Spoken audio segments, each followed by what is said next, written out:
Hello बच्चों, welcome to my channel biology hub. मैं हूं प्रिया मैम और आज स्टूडेंट्स नीट कॉर्नर के अंदर हम पढ़ने वाले हैं बायोलॉजिकल क्लासिफिकेशन के बारे में। इस वीडियो में स्टूडेंट्स हम देखेंगे कि कौन कौन से साइंटिस्ट ने कौन कौन से डिफरेंट क्लासिफिकेशंस दिए हैं और उसके अंदर ऑर्गेनिजम्स को कितनी कैटेगरीज में क्लासिफाई किया गया है। Okay students, so before we start the lecture please मेरे चैनल को सब्सक्राइब करें और शेयर करें, लाइक एंड कमेंट भी ज़रूर करें। सो चलिए अपना लेक्चर स्टार्ट करते हैं। सबसे पहले हम देख लेते हैं कि क्लासिफिकेशन का मतलब क्या होता है। What is classification? So what is classification? What do you understand by classification? तो क्लासिफिकेशन बोला गया है, it is the arrangement of organisms into groups। ये ऑर्गेनिजम्स की क्या होती है स्टूडेंट्स? क्लासिफिकेशन होती है। ऑर्गेनिजम्स को डिफरेंट डिफरेंट ग्रुप्स में क्या किया जाता है? क्लासीफाई किया जाता है। किस बेसिस पे? On the basis of similarities and dissimilarities. समानता या फिर असमानता के आधार पे ऑर्गेनिजम्स को डिफरेंट डिफरेंट कैटेगरी में क्या किया जाता है? डिफरेंट डिफरेंट ग्रुप्स में क्या किया जाता है? क्लासीफाई किया जाता है।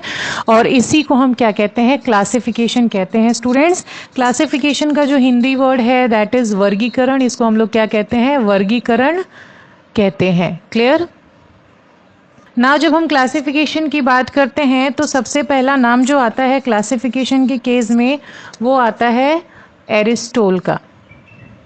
सबसे पहला नाम किसका आता है स्टूडेंट्स? एरिस्टोल का। हिंदी में इनका नाम अरस्तु के नाम से जाना जाता है। तो एरिस्टोल ने किया था, एरिस्टोल ने जो ऑर्गेनिजम्स हैं यानी जो जीव हैं, ऑर्गेनिजम्स हैं, उनको दो कैटेगरी में क्या किया था? बांटा था। और उन्होंने ऑर्गेनिजम्स को दो कैटेगरी में क्लासीफाई किया था। कौन कौन सी कैटेगरी है? एक तो था इनेमा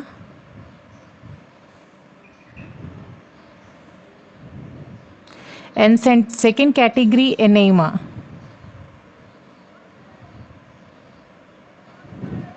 तो अरस्तु ने क्या किया था? ऑर्गेनिजम्स को दो कैटेगरी में बांटा था, एक था इनेमा और एक था एनेमा। क्लियर? अब ये किस आधार पे क्लासिफाई किया गया था ऑर्गेनिजम्स को स्टूडेंट्स? अरस्तु ने क्या किया था? इनेमा में उन ऑर्गेनिजम्स को रखा था जिन ऑर्गेनिजम्स की बॉडी के अंदर क्या आता है? आरबीसी आता है, यानी हुज ब्लड कंटेन आरबीसीज यानी रेड ब्लड सेल्स। यानी जिन ऑर्गेनिजम्स के ब्लड में आरबीसी प्रेजेंट था उनको तो उन्होंने रख दिया किस कैटेगरी में? इनेमा की कैटेगरी में। और एनेमा में उन ऑर्गेनिजम्स को रखा जिसमें कोई भी आरबीसी प्रेजेंट नहीं था, मीन्स विदाउट आरबीसीज यानी विदाउट रेड ब्लड सेल्स। तो इस तरीके से अरस्तु ने ऑर्गेनिजम्स को दो कैटेगरी में बांटा, एक तो इनेमा और एक था एनेमा। इनेमा में कौन से आगे? जिसमें आरबीसी प्रेजेंट था। और एनेमा में कौन आगे? जिसमें आरबीसी प्रेजेंट नहीं था। क्लियर हो गया स्टूडेंट्स? आफ्टर एरिस्टोल, अरस्तु के बाद हमारी जो नेक्स्ट क्लासिफिकेशन आई that is two kingdom classification। Okay students, तो टू किंगडम क्लासिफिकेशन जो था वो किसने दिया था? Two kingdom classification was given by Carolus Linnaeus. Clear? Carolus Linnaeus ने टू किंगडम क्लासिफिकेशन दिया था और इन्होंने अपने इस टू किंगडम क्लासिफिकेशन में ऑर्गेनिजम्स को दो कैटेगरी में बांटा था। और वो जो कैटेगरी थी दैट इज, एक था kingdom Plantae and second one is kingdom animalia.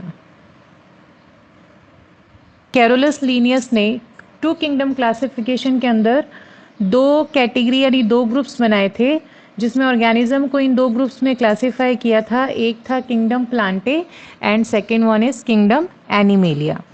तो इन्होंने किंगडम प्लांटे में कुछ कैरेक्टरिस्टिक्स के आधार पे इन्होंने क्या किया था? ऑर्गेनिज्म को क्लासिफाई किया था। जैसे कि आप एग्जाम्पल ले सकते हैं कि किंगडम प्लांटे में बहुत सारे ऑर्गेनिजम्स थे जिसके अंदर सेल वॉल क्या होता है, प्रेजेंट होता है, ठीक है। जबकि एनिमल्स की बात करें तो एनिमल में सेल वॉल क्या होता है, एब्सेंट होता है। इसी प्रकार से जो सेकेंड कैरेक्टर था दैट वाज, ये ऑटोट्रॉपिक मोड ऑफ न्यूट्रिशन के होते हैं, ऑटोट्रॉपिक मोड ऑफ न्यूट्रिशन इनमें प्रेजेंट होता है। जबकि इन ऑर्गेनिजम्स में क्या था, heterotrophic mode of nutrition.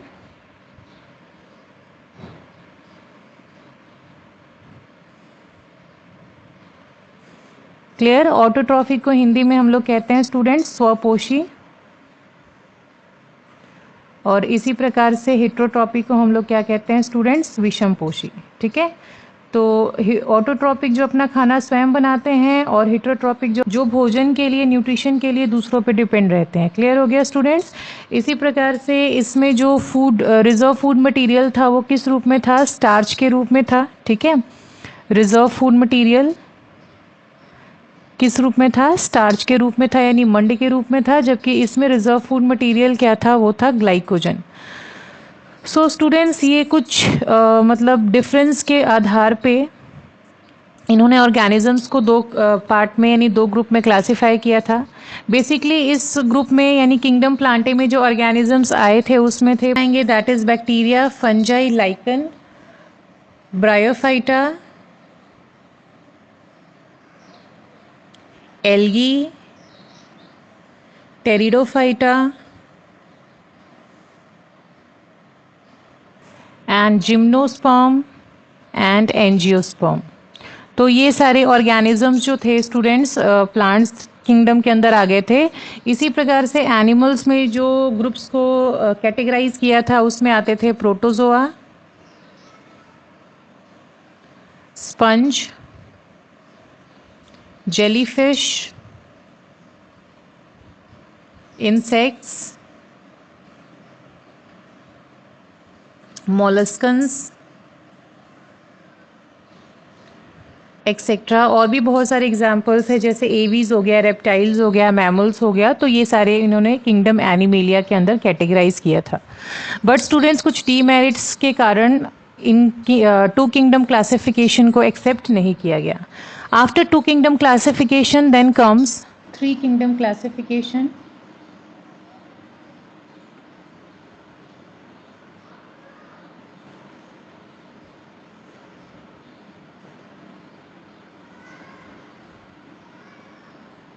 Students three kingdom classification को दिया था 1866। ओके, एक इस क्लासिफिकेशन को किसने दिया था, अर्नेस्ट हैकेल ने दिया था इन 1866।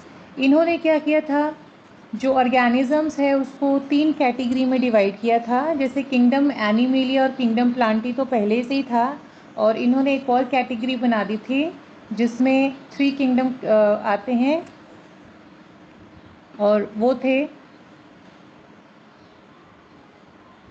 Kingdom Plantae, kingdom animalia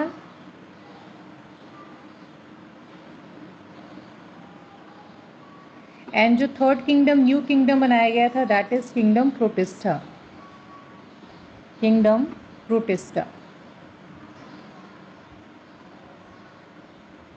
clear students. तो अर्नेस्ट हैकेल के थ्री किंगडम क्लासिफिकेशन में तीन किंगडम बनाए गए थे, एक kingdom Plantae, kingdom animalia and kingdom protista. Kingdom protista के अंदर मेनली किसको कैटेगराइज किया गया, ऐसे ऑर्गेनिजम्स को क्लासिफाई किया गया सबसे पहले जो यूनिसेलुलर थे। यूनिसेलुलर मीन्स एक कोशिकीय प्राणी, ठीक है। साथ ही साथ ऐसे भी ऑर्गेनिजम्स क्लासिफाई हुए जिसमें टिश्यू नहीं था, लैक टिश्यू, यानी जिसमें उत्तक प्रेजेंट नहीं थे, उत्तक नहीं था। क्लियर, ठीक है। इनके जो एग्जाम्पल्स आ जाते हैं स्टूडेंट्स, यानी प्रोटिस्टा ग्रुप में किन किन जीवों को रखा गया, प्रोकैरियोटिक ऑर्गेनिजम्स आ गए, प्रोटोजोआ आ गया, पॉरीफेरा आ गए, एल्गी एंड फंजाई।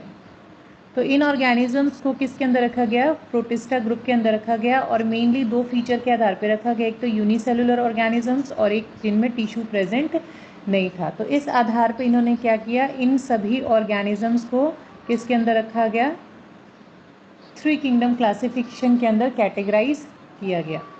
एक चीज़ और स्टूडेंट्स, जो प्रोटिस्टा नाम है, the name protista was given by C Cuvier. C Cuvier एक वैज्ञानिक थे, तो इन्होंने ये जो टर्म था protista, it was given by C Cuvier, clear. और three kingdom classification was given by Ernest Haeckel. Four kingdom classification, four kingdom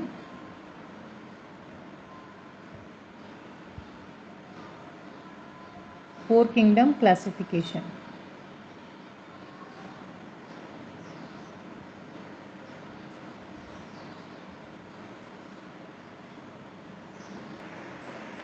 now students, four kingdom classification को दिया था कोपलैंड ने, ठीक है। कोपलैंड ने क्या किया था, ऑर्गेनिजम्स को थ्री कैटेगरी से फोर कैटेगरी में डिवाइड किया था। तो वो फोर कैटेगरी कौन कौन सी थी students? Number 1 kingdom plantae,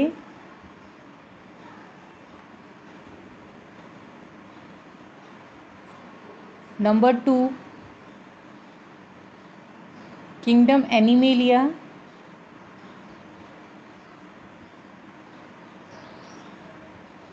number 3 kingdom protista, and number 4 kingdom Monera. Clear students? तो ये फोर्थ ग्रुप जो था वो कोपलैंड ने ऑर्गेनाइज किया था, जिसमें इन्होंने किंगडम मोनेरा को क्या किया था, इंक्लूड किया था। Now the important thing is कि कोपलैंड ने जो नाम दिया था फोर किंगडम क्लासिफिकेशन के लिए, इट वाज माइकोटा। इन्होंने क्या नाम दिया था, माइकोटा नाम दिया था। मोनेरा टर्म जो है, डुगर्टी एंड एलन, डुगर्टी एंड एलन ने मिलके क्या दिया, मोनेरा टर्म जो था वो दिया। क्लियर हो गया? ना मोनेरा में कौन से ऑर्गेनिज्म को कैटेगराइज किया गया स्टूडेंट्स? मोनेरा में जितने भी प्रोकैरियोटिक ऑर्गेनिजम्स थे, प्रोकैरियोटिक ऑर्गेनिजम्स थे, उनको मोनेरा कैटेगरी के अंदर रखा गया। प्रोकैरियोटिक ऑर्गेनिजम्स यानी प्रोकैरियोटिक जीवों को क्या किया गया, मोनेरा ग्रुप के अंदर रखा गया। और प्रोकैरियोटिक जीव में जो ऑर्गेनिजम्स आते थे वो थे बैक्टीरिया, बैक्टीरिया को हिंदी में हम कहते हैं जीवाणु,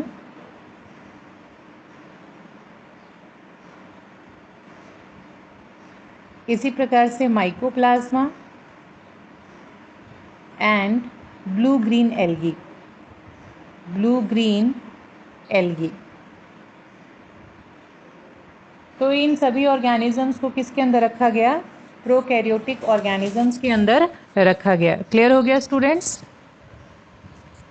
तो ये था फोर किंगडम क्लासिफिकेशन। अब बाकी जो ऑर्गेनिजम्स थे, जैसे कि जितने भी यूकैरियोट्स थे, उनको रखा गया प्लांटे और एनिमेलिया के अंदर। और जो प्रोटिस्टा थे, इसके अंदर भी कुछ यूकैरियोट्स थे, लेकिन ऐसे यूकैरियोट्स थे जो इन दोनों ग्रुप से क्या थे, डिफरेंट थे। क्लियर हो गया students? After four kingdom classification इसमें भी कुछ डीमेरिट्स प्रेजेंट थे, and after four kingdom classification the next kingdom comes, that is five kingdom classification.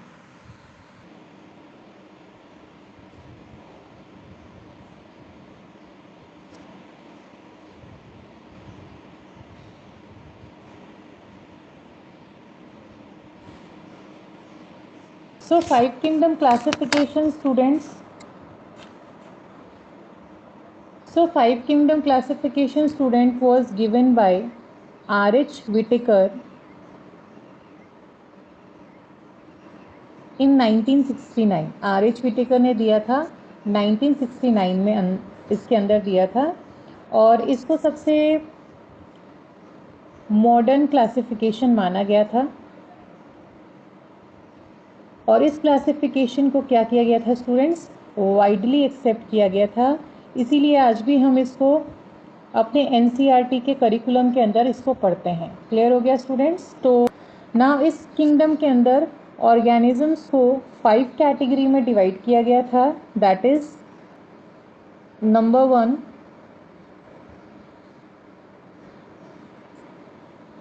Kingdom plantae, number 2 kingdom animalia, number 3 kingdom protista, number 4 kingdom monera, and the last kingdom fungi. So ये main 5 group थे जो RH. Whittaker ने organisms को 5 category में क्या किया था students, classify किया था। तो कुछ बेसिस ऑफ कैरेक्टर्स थे जिसके आधार पे इन्होंने क्या किया था, ऑर्गेनिजम्स को इन 5 कैटेगरी में बांटा था। वो कौन कौन से थे वो हम देख लेते हैं। पहला जो कैरेक्टर था that is complexity of cell, जिसे हम क्या कहेंगे, कोशिका की जटिलता। तो कोशिका की जटिलता यानी कॉम्प्लेक्सिटी ऑफ सेल के आधार पर इन्होंने ये 5 किंगडम क्लासिफाई किया था, जिसमें ऑर्गेनिजम्स को सेल के आधार पे दो क्लास में डिवाइड किया गया था स्टूडेंट्स। पहला जो था दैट इज यूकैरियोट यानी eukaryotic cell, and second one is prokaryotic cell.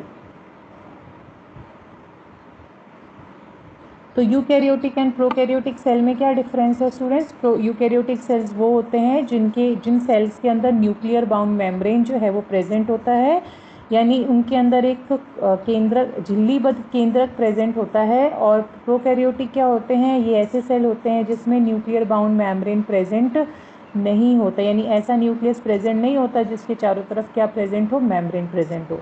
तो इन्होंने सेल की कॉम्प्लेक्सिटी पे 2 कैटेगरी में बांटा था, eukaryotic cell and prokaryotic cell. इसी प्रकार से जो सेकेंड फीचर था that is complexity of organisms, यानी जीवों की जटिलता के आधार पर जीवों की जटिलता। तो जीवों की जटिलता के आधार पर इन्होंने ऑर्गेनिजम्स को 2 पार्ट में क्लासिफाई किया था स्टूडेंट्स। वो क्या था, यहाँ पे भी 2 कैटेगरी था। एक तो था यूनिसेलुलर ऑर्गेनिज्म और एक थे मल्टी सेलुलर ऑर्गेनिज्म। तो यूनिसेलुलर यानी एक कोशिकीय, जिसकी बॉडी जो है केवल एक कोशिका की बनी होती है स्टूडेंट्स, यानी सिंगल सेल की बनी होती है। एंड मल्टी सेलुलर यानी बहुकोशिकीय, जिसकी बॉडी जो होती है वो बहुत सारे सेल से मिलके बनती है। तो ये कॉम्प्लेक्सिटी ऑफ ऑर्गेनिज्म में आ जाता है, जिसमें 2 कैटेगरी में बांटा गया था, यूनिसेलुलर एंड मल्टी सेलुलर। जो थर्ड फीचर था students that is mode of nutrition. Mode of nutrition, तो मोड ऑफ न्यूट्रिशन के आधार पर यानी पोषण की विधि के आधार पर इन्होंने क्या किया था, ऑर्गेनिजम्स को फिर से कैटेगराइज किया था। तो पोषण की विधि में जनरली इन्होंने क्या किया था, ऑर्गेनिजम्स को 2 कैटेगरी में बांटा था। वो कौन कौन सा था, एक तो था autotrophs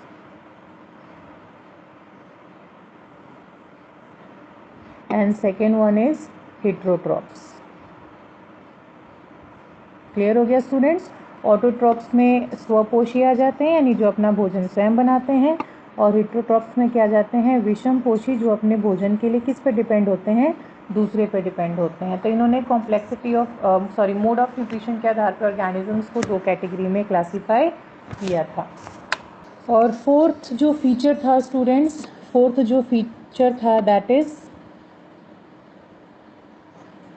phylogenetic relationship. Phylogenetic relationships of kingdoms।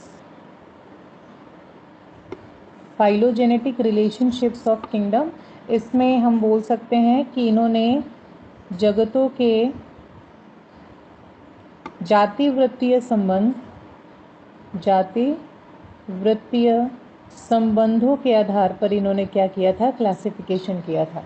Now जाति वृत्तीय संबंध क्या होता है स्टूडेंट्स, अगर हम फाइलोजेनेटिक की बात करें तो ये इवोल्यूशन से रिलेटेड होता है, यानी एक किसी भी ऑर्गेनिज्म का उद्ध विकास, उसकी इवोल्यूशन कहाँ से हुई है उसके आधार पर इन्होंने क्या किया था, ऑर्गेनिजम्स को क्लासीफाई किया था। तो इनके हिसाब से जो पहला किंगडम आया था दैट वाज मोनेरा, ठीक है, सबसे पहला जो किंगडम आया था वो कौन सा था, मोनेरा। मोनेरा के बाद जो नेक्स्ट किंगडम यानी मोनेरा से जो नेक्स्ट किंगडम इवॉल्व होके आया दैट वाज प्रोटिस्टा, ठीक है। मोनेरा से जो नेक्स्ट किंगडम इवॉल्व होके आया वो क्या था, protista. And after protista, protista से फिर फर्दर ये 3 किंगडम निकल के आए, प्रोटिस्टा से फर्दर कितने किंगडम निकल के आए, 3 किंगडम निकल के आए, that is plant kingdom, animal kingdom and fungi kingdom.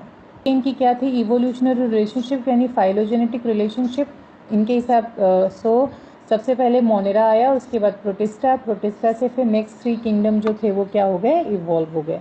तो इन बेसिस के आधार पे इन्होंने R.H. व्हिटेकर ने क्या किया था, 5 किंगडम क्लासिफिकेशन दिया था। क्लियर, किंगडम क्लासिफिकेशन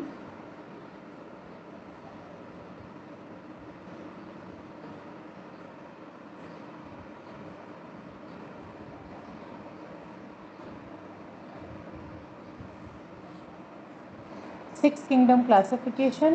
तो सिक्स किंगडम क्लासिफिकेशन जो था it was given by students Carl Woese. Six kingdom classification was given by Carl Woese ने दिया था और इन्होंने क्या किया था, 16S RNA के आधार पर, ठीक है, इनका एक क्रम होता है, एक सीरीज होती है, इसके आधार पे इन्होंने क्या किया था, 6 किंगडम क्लासिफिकेशन दिया था। और 6 किंगडम क्लासिफिकेशन के अंदर इन्होंने ऑर्गेनिजम्स को 3 डोमेन्स के अंदर क्या किया था, क्लासीफाई किया था। अब ये 3 डोमेन्स कौन कौन से थे, एक था स्टूडेंट्स, पहला जो डोमेन था that is archaea, second domain was bacteria and the third domain was eukarya। ये 3 डोमेन इन्होंने 6 किंगडम क्लासिफिकेशन के अंदर दिया था। नाउ फर्दर इसको कैटेगराइज किया गया।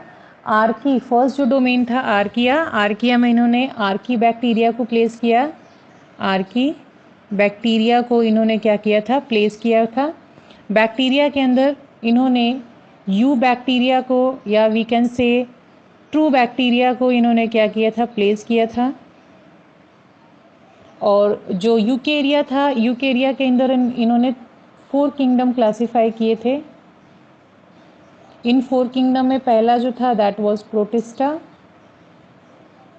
Second was Monera, third was Plantae and fourth was animalia.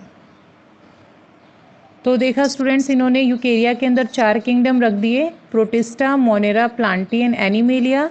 Bacteria के अंदर इन्होंने यू बैक्टीरिया या फिर we can say true bacteria रखा और आर्किया के अंदर इन्होंने आर्की बैक्टीरिया रखा। तो टोटल मिला के दैट इज 1 2 एंड 3 4 5 एंड 6। तो इन्होंने टोटली 6 ग्रुप में बांटा था 3 डोमेन्स के अंदर। That's why it was known as 6 kingdom classification. Clear हो गया स्टूडेंट्स? तो ये सारे क्लासिफिकेशन थे जो आज के वीडियो में आपने स्टडी किए होंगे और ये नीट पॉइंट के हिसाब से भी बहुत इंपॉर्टेंट है। तो प्लीज़ इसको तैयार कर लीजिएगा, अच्छे से लर्न कर लीजिएगा और इसके नोट्स बना लीजिएगा, that it will be helpful for you. So students, आज का वीडियो यहीं ख़त्म करती हूँ। Thank you.